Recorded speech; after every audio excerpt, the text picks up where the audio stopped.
નમસ્કાર આંગણવાડી કર્મચારી બહેનો, સ્વાગત છે તમારું આપણે યુટ્યુબ ચેનલમાં, જેનું નામ છે જ્ઞાન યાત્રા. તો 1 ફેબ્રુઆરી 2026ના રોજ કેન્દ્ર સરકાર નાણામંત્રી શ્રીમતી નિર્મલા સીતારામન દ્વારા વર્ષ 2026નું જે બજેટ છે તે 9મી વખત સતત રેકોર્ડ રૂપ સ્વરૂપે જે તે રજૂ કરવામાં આવી. લોકસભામાં આ બજેટમાં આપ સૌ આંગણવાડી કર્મચારી બહેનો જે માનદ વેતનમાં વધારાની આશાથી 7 વર્ષ બાદ તે ફરીથી નઠારી નીવડી અને સરકારે 1 પણ રૂપિયાનો વધારો આ બજેટમાં આપ સૌ બહેનો માટે નથી કર્યો, પરંતુ આંગણવાડી કેન્દ્રોને લઈ અને જે પોષણ યોજના 2.0 ચાલી રહી છે તે તમામ માટે જે ભંડોળ થતું એ ભંડોળમાં જે છે તે વધારો કરીને ક્યાંક ને ક્યાંક આંગણવાડી કેન્દ્રો થકી નાના ભૂલકાઓ, ગર્ભવતી માતાઓ, સ્તનપાન કરાવતી માતાઓ સુધી, મહિલાઓ સુધી લાભ પહોંચાડવાને રહી અને સરકારે કહી શકાય કે વિક્રમી પગલાં ભર્યા છે. પરંતુ 1 ફેબ્રુઆરી 2026થી બજેટ પૂર્ણ થયું ત્યારબાદ તરત જ હવે આ નવા કર્મચારી માટે જે છે તે આંગણવાડી કર્મચારી માટે નવા નિયમો અને ફરજ જે છે તે અમલમાં આવી ગઈ.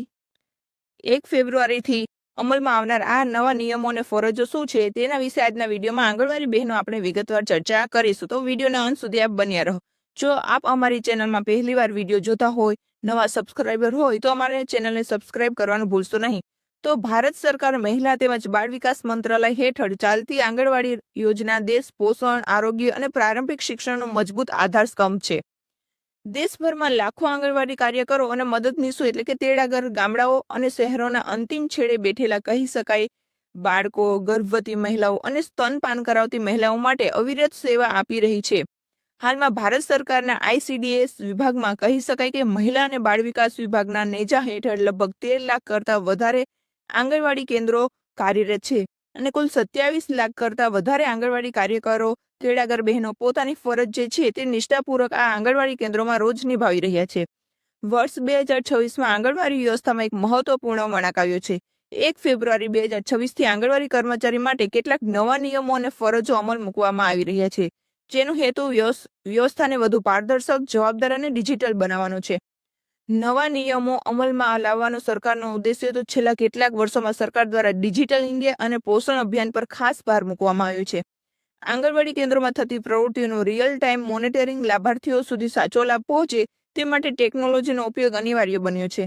આ જ દિશામાં સરકાર દ્વારા આંગણવાડી કર્મચારી માટે ડિજિટલ હાજરી અને પોષણ ટ્રેકિંગની ફરજિયાત બનાવવાનો નિર્ણય લેવાયો છે.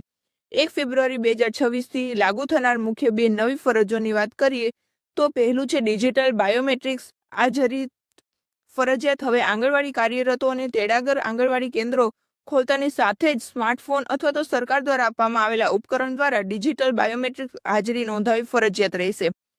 આ વ્યવસ્થા દ્વારા હાજરીમાં ગેરરીતિ અટકાવી શકાય. સાચા કાર્યકરો અને તેડાગરને જે માનદ વેતન મળે છે તેની ખાતરી થશે. કેન્દ્રો નિયમિત રીતે ચાલે છે કે નહીં તેની પણ દેખરેખ રહેશે, જેમાં પારદર્શકતા વધારવાનો સરકારનો મુખ્ય ઉદ્દેશ્ય છે.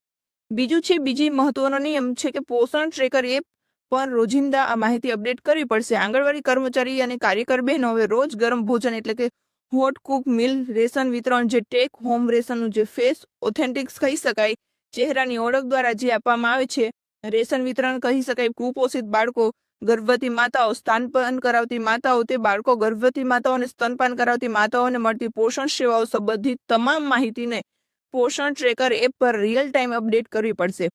આ એપ દ્વારા કેન્દ્ર અને રાજ્ય સરકારને જીવંત માહિતી મળશે. ખોરાક અને પોષણમાં કોઈ બેદરકારી હોય તો તરત કાર્યવાહી શક્ય બનશે અને યોજનાનો સાચો લાભ લાભાર્થીની સુધી પહોંચે છે કે નહીં તે નિશ્ચિત થશે. આંગણવાડી બહેનો પર આની અસર શું થશે? સકારાત્મક પાસાની વાત કરીએ તો કામગીરીનું ડિજિટલ પ્રમાણ વધશે, કામની પારદર્શકતા આનાથી વધશે, ભવિષ્યમાં વેતન વધારો અને કાયમીકરણ માટે મજબૂત ડેટા ઉપલબ્ધ રહેશે.